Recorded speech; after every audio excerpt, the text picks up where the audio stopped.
This is the way your platform in 2015 described it. Stephen Harper has used omnibus bills to prevent Parliament from properly scrutinizing and debating his proposals. We will bring an end to this undemocratic practice. You called what you're doing now undemocratic. Why is it that then and not now?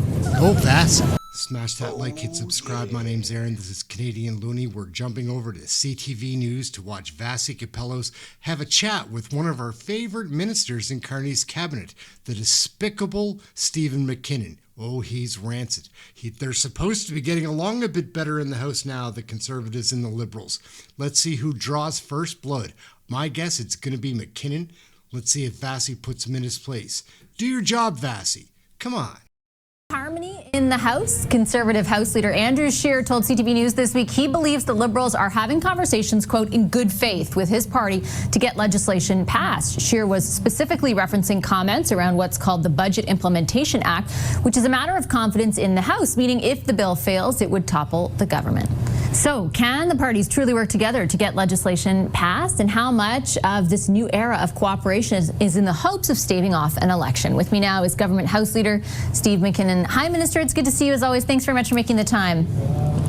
Thanks for having me. Before I get into all of that, I did want to, just because you lead the government in the House, ask you for your reflections on what I thought, and I think a lot of Canadians observed to be a real moment of unity in the House, very authentically displayed by members of Parliament, but also the leaders of all the parties in the wake, I should say, of what had happened in British Columbia. What was that day like for you in the House?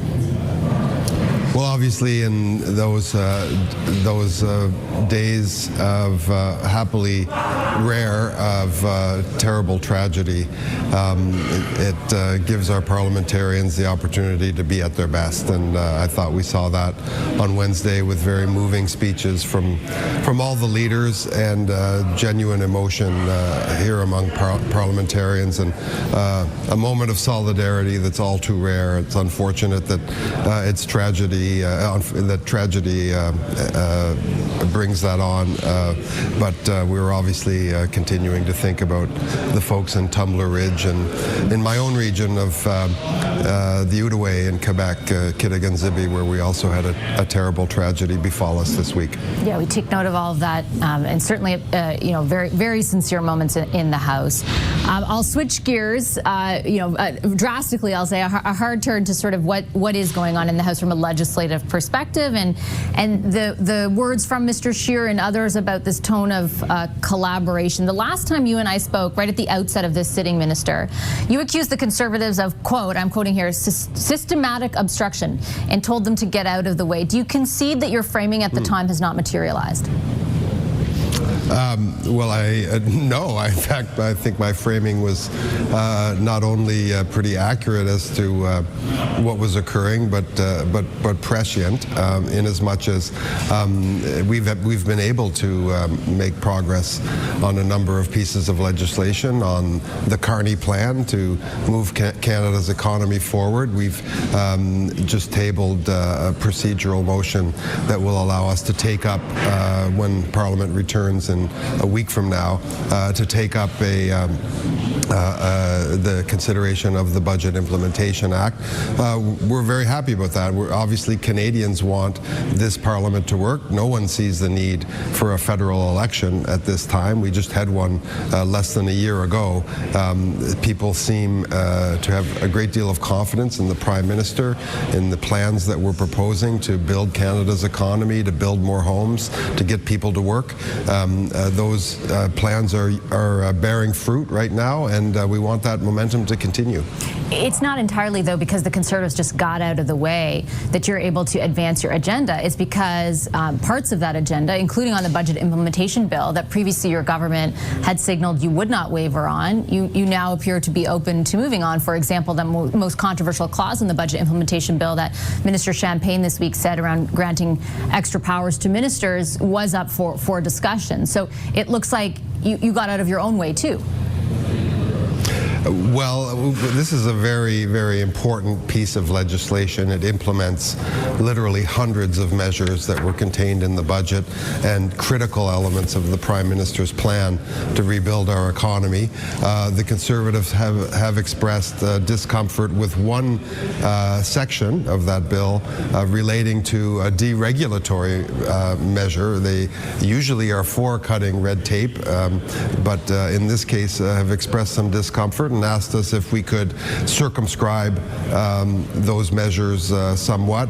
We're talking to them about doing that, and hopefully we can come to an agreement. But in the main, this, if it helps move a very, very important piece of legislation that will get help to Canadians and build our economy, then as I've always said, we're all ears when it comes to productive proposals from the opposition. To be clear, maybe not yourself, but I do remember interviewing many other ministers whom I flagged this one clause with, and there was not the same openness that you're describing now to acquiescing to the Conservatives' concern on it. The bill itself, I wonder if you have any regrets about putting so much in it, right? I remember, and I'm sure you remember, a time when the Liberals, I think it was even part of your 2015 platform, were very against the type of omnibus bill that former Prime Minister Harper used to use. You're now introducing one that's 600 pages in the Budget Implementation Act. The Senate had to break it into 10 parts to study. Do you regret doing that? Well, the Senate didn't have to break it into 10 parts to study it. The Senate chose to break it into 10 because parts it's so much. Just for the record, here the Finance Committee and several other committees, of course, take up various divisions of this bill. But this is an important piece of legislation that implements the Carney Plan, the Prime Minister's plan to get big things built, to move forward on making Canada an energy superpower, at diversifying our exports, at getting homes built at record speed. This bill is a very, very comprehensive piece of economic legislation that will make life better for Canadians and that will yield results right from the get-go. So no, we have no regrets at all about all of the measures contained in that bill. We think they are all necessary, and we look forward to putting them into play. This is the way your platform in 2015 described it. Stephen Harper has used omnibus bills to prevent Parliament from properly scrutinizing and debating his proposals. We will bring an end to this undemocratic practice. You called what you're doing now undemocratic. Why is it that then and not now? Oh, that's it. Quick reminder, gang, smash that like, hit subscribe if you're enjoying this video. That's it. Let's get back and see if Vassie's going to do her job. Oh, yeah. Well, I wasn't there with Mr. Harper. I know he ran into a lot of opposition with respect to using that type of legislation. What I will say about Bill C-15 is that holds together as the Prime Minister's economic plan for the country. We think that all of its measures are important so that we can deal with the tariff threats coming from south of our border, so that we can diversify our export trade, as I say, build houses and create jobs at speeds that Canadians haven't seen in a long time. That is very, very important, and we think it holds together. Do you believe, Minister, that you have the votes for it when the House does resume for it to pass?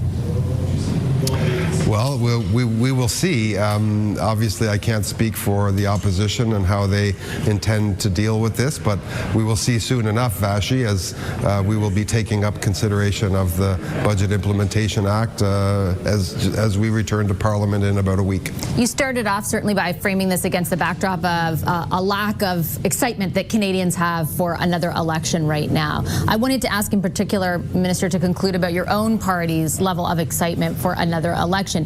Does your willingness at the moment to work with members of the opposition to advance your agenda end when the polls start coalescing, or if the polls, I should say, start coalescing around a more significant Liberal lead? Vashi, I don't think anyone enters this business to have repeated elections or to play cynical politics, and that is particularly true in the times we are in. I think all Canadians understand that we are up against a pretty historic set of pieces of adversity, and for our part in the Liberal caucus, we're frankly more interested in just getting the job done, getting on with the job.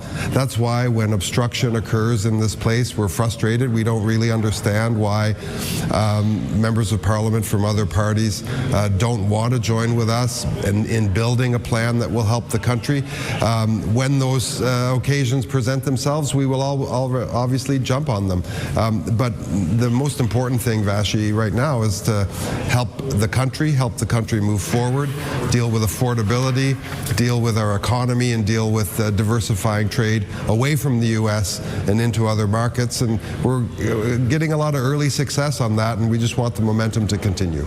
We'll wrap it up right there, gang. Let me know in the comments what you think about Stephen McKinnon. He is without a price. He's priceless. Goodness gracious. Vassy Kapelos, take her or leave her.